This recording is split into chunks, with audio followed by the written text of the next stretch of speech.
मैं नीर भरी दुख की बदली, परिचय इतना इतिहास यही, उमड़ी कल थी मिट आज चली। ये पंक्तियाँ किसके द्वारा लिखित हैं? तो इसका आंसर है महादेवी वर्मा। जीवन के यथार्थ को समेटे हुए ये पंक्तियाँ, मैं नीर भरी दुख की बदली, हर आदमी का जीवन दुखमय होता है, परिचय इतना इतिहास यही, उमड़ी कल थी मिट आज चली। हर व्यक्ति के जीवन में उमड़ाव आता है और मिटना भी उसका सुनिश्चित है। जीवन के यथार्थ को समेटे हुए क्षयवादी युग की महान कवित्री महादेवी वर्मा द्वारा लिखित पंक्तियाँ परीक्षा के लिए बड़ी इम्पोर्टेंट हैं। इतनी बड़ी कवित्री हैं तो इनकी रचनाएं आप लोगों को याद रहनी चाहिए। इनकी कुछ रचनाएं महत्वपूर्ण हैं जो हर विद्यार्थी को याद रहनी चाहिए। यदि आपको याद है तो समझिए आपकी तैयारी अच्छी है। निहार, रश्मि, नीरजा, सांध्य गीत, यामा, दीपशिखा। यामा कविता संग्रह के लिए 1982 में इनको ज्ञानपीठ पुरस्कार मिला था। जब भी उच्च क्वालिटी का पेपर होता है, एसआई जैसे एग्जामों में कोई भी रचना पूछी जा सकती है, और जो बच्चे या बच्ची ईएलटी हिंदी की तैयारी कर रहे हैं या पुलिस की तैयारी कर रहे हैं, उनके लिए भी ये क्वेश्चन बड़ा इम्पॉर्टेंट हो जाता है। निहार, रश्मि, नीरजा, सांध्य गीत, यामा, दीपशिखा। यामा कविता संग्रह के लिए 1982 में इनको ज्ञानपीठ पुरस्कार मिला था। ये तो रही हिंदी साहित्य की बातें। अब आप क्या जानते हैं? आइए पहला प्रश्न आप लोगों के स्क्रीन के सामने है। हिंदी शब्दकोश में छतरी वाले छ का क्रम किस वर्ण के बाद आता है? ऑप्शन आप लोग देख रहे हैं। जिसे आ रहा होगा वो ट्रिक कर दे, नहीं तो इसका आंसर होगा क प्लस स मिलके ही छतरी वाला छ होता है। इस नाते जो है छ का क्रम किस वर्ण के बाद आएगा? ऑप्शन नंबर ए का क सही है। अगला प्रश्न बड़ा आसान है, आपके स्क्रीन पर है। प्रत्येक शब्द की वर्तनी के सभी वर्णों को उसी क्रम में अलग अलग दिखाना क्या कहलाता है? ऑप्शन आप देख लीजिए। वर्ण संयोजन, वर्ण विच्छेद, संधि, संधि विच्छेद। अगर आपको नहीं आ रहा है तो आप जान लीजिए वर्ण विच्छेद कहलाता है। जैसे घर का वर्ण विच्छेद, घ व्यंजन वर्ण जो है बिना स्वर के अधूरा रहता है। अ, र, अ, यह वर्ण विच्छेद है भैया, यह आपको आना चाहिए। वर्णमाला में स्पर्श व्यंजनों की संख्या कितनी है? आप ऑप्शन देख रहे हैं, आप लोग लगा भी चुके होंगे, लेकिन वर्णमाला में स्पर्श व्यंजनों की संख्या 25 होती है, क से लेके म तक, जिसको हम क, ख, ग, घ, अंग कंठव्य है। च, छ, ज, इया तालव्य है। ट, ठ, ड, ढ, अड़ मूर्धन्य है। त, थ, द, ध, न दंतव्य है। प, फ, ब, भ, म ओष्ठ्य है। तो भैया अगर यह आप जानते हैं ना, तो उस स्थिति में 5 इसमें आएंगे, 5 इसमें आएंगे, 5 इसमें आएंगे। कंठव्य में क, ख, ग, घ, अंगा 5, तालव्य में च, छ, ज, य 5, मूर्धन्य में ट, ठ, ड, ढ, अड़ 5, दंतव्य में त, थ, द, ध, न 5, ओष्ठ में प, फ, ब, भ, म। बड़ी वैज्ञानिकता है, आप जानते होंगे। इसका आंसर जो है 25 है। अब चौथा प्रश्न चलते हैं। स्वर ए का उच्चारण स्थान कौन सा है? यदि आप जानते हैं तो बहुत अच्छी बात है। कुछ लोग संस्कृत के साथ हिंदी पढ़ते हैं, वे जान लें। एदै तो कंठ तालु तो वो जाने ही होंगे, लेकिन हमारा हिंदी का बच्चा जान ले।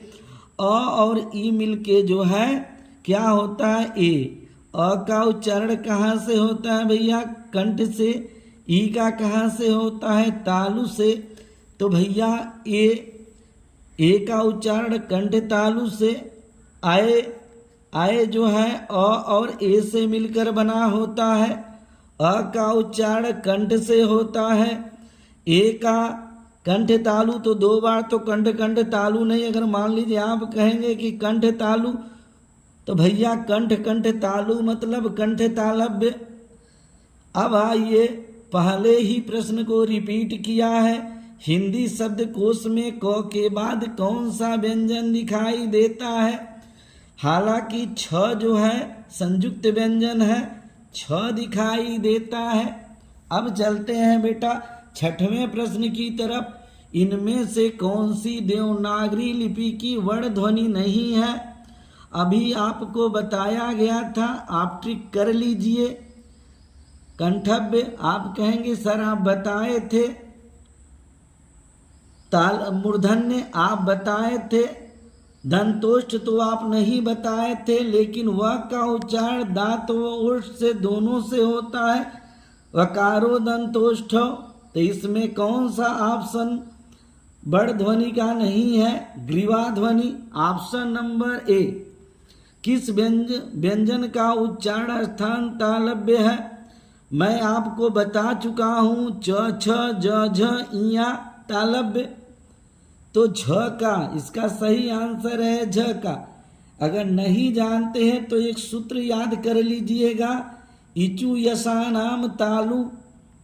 संस्कृत का सूत्र है ई तालु से चू का मतलब च छ ज झ इय य और ये तालव्य स, इसका उच्चारण तालु से होता है।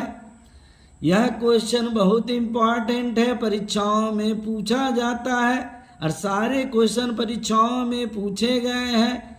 जिन ध्वनियों की गणना न स्वर में की जाती है न व्यंजन में की जाती है उसे क्या कहते हैं? ऑप्शन आप देख रहे हैं, उसे अयोगवाह कहते हैं और वह अंग और अ होता है जिसकी गणना न तो स्वर में की जाती है न तो व्यंजन में की जाती है। अब आते हैं बेटा अगला प्रश्न। क्या आप जानते के तहत चल रहा है ये सारी चीजें? स्वर तंत्रियों के आधार पे व्यंजनों को कितने वर्गों में विभाजित किया गया है? स्वर तंत्रियों के आधार पे व्यंजनों को आप ऑप्शन देख रहे हैं, आप अपना ट्रिक कर लीजिए।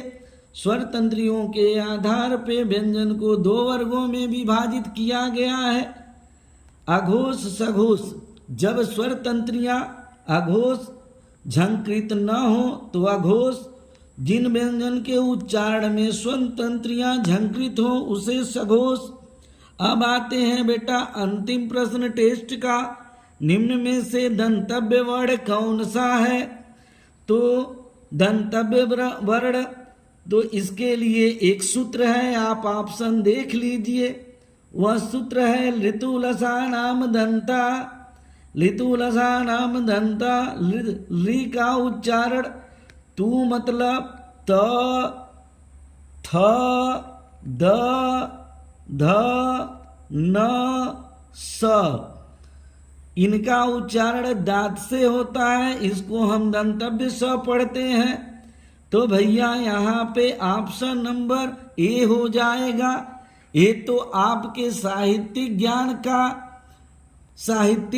का की परीक्षा थी और आप कितना जानते हैं। यदि आप कुछ नहीं भी जानते हैं तो आइए कुछ जान लीजिए। आज के पहले कक्षा में भाषा की सबसे छोटी इकाई ध्वनि या वर्ण, जब हम बोलते हैं तो ध्वनि कहलाती है, जब उसको हम लिख देते हैं वर्ण कहलाता है। दूसरा प्रश्न, वर्णों के सुव्यवस्थित समूह को क्या कहते हैं? वर्णमाला कहते हैं। यह आपको याद हो जाना चाहिए, नोट बना के याद कर लीजिए।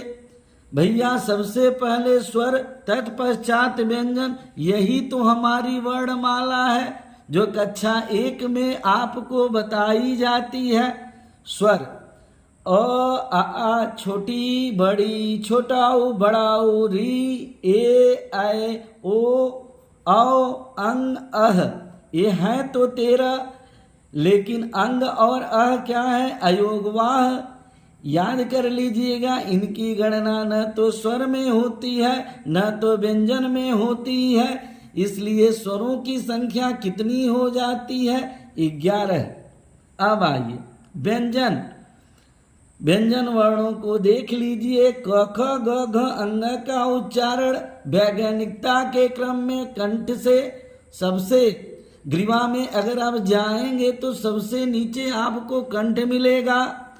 कंठ के ऊपर आएंगे तो च छ ज झ इया तालु से, तालु के ऊपर आएंगे ट ठ ड ढ अड़ मूर्धा से, मूर्धा के आगे आएंगे त थ द ध न दंत से, दांत के आगे आएंगे ओठ मिलेगा प फ ब भ म ओठ से। फिर अंदर से जो शब्द निकलते हैं अंतस्थ कहलाते हैं। यरल व अंतस्थ स स स ह, ये उसमें ये गर्मी पैदा करते हैं। छत्र ज्ञ स्र को हम संयुक्त व्यंजन कहते हैं। छ की उत्पत्ति क प्लस मूर्धन्य स से होती है। त्र की उत्पत्ति त प्लस र से होती है। ज्ञ की उत्पत्ति ज प्लस य से होती है। स्र की उत्पत्ति तालव्य स और र से होती है। यह बात आप लोगों को बेटा याद हो जानी चाहिए। यह क्वेश्चन बहुत महत्वपूर्ण है। द्विगुण व्यंजन या उच्छिष्ट व्यंजन, भैया ढ ढ, इसके नीचे जब बिंदी लग जाती है तो ये द्विगुण व्यंजन या उच्छिष्ट व्यंजन कहलाता है। इस प्रकार से भैया ये 39 या 13, 52 जो है लेखन के आधार पे होते हैं, जबकि स्वरों की संख्या 11 होती है। स्वरों की संख्या कितनी है? 11। आगे आते हैं भैया, हर्ष स्वर कौन कौन से हैं? अ ई उ री। हर्ष स्वर कौन कौन से हैं? अ ई उ री। दीर्घ स्वर कौन कौन से हैं? हर्ष स्वर में एक मात्रा का समय लगता है। हर्ष स्वर में एक मात्रा का समय लगता है। दीर्घ स्वर में 2 मात्रा का समय लगता है। 2 मात्रा का समय लगता है। अ से मिलकर बना है। बड़ी ई इस से मिलकर बनी है। बड़ा उ उससे मिलकर बना है। ए जान लीजिए बेटा बहुत इंपॉर्टेंट है। अ और ई से मिलकर बना है। अ और ए से मिलकर बना है। ओ बेटा बहुत इंपॉर्टेंट है।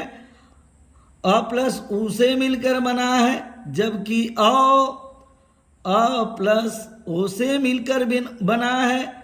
2 मात्रा का समय लगता है तो दीर्घ स्वर कहलाता है।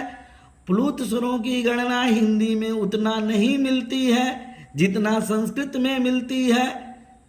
राम दशरथ के द्वारा एक कहे गए शब्द मरणावस्था में, जिसमें 2 से अधिक मात्रा का समय लगा, जब हम ध्यान मग्न होते हैं और बोलते हैं ओम, ओ में 2 मात्रा से ऊपर का समय लगा, इसे हम प्लुत स्वर कहते हैं। इस प्रकार की हिंदी पाने के लिए आप हमारे चैनल्स को सब्सक्राइब करें।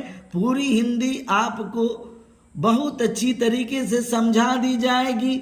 आपका एक भी पैसा खर्च नहीं होगा, लेकिन बिना स्किप किए हुए वीडियो देखें, इससे आपको बड़ा नॉलेज मिलेगा।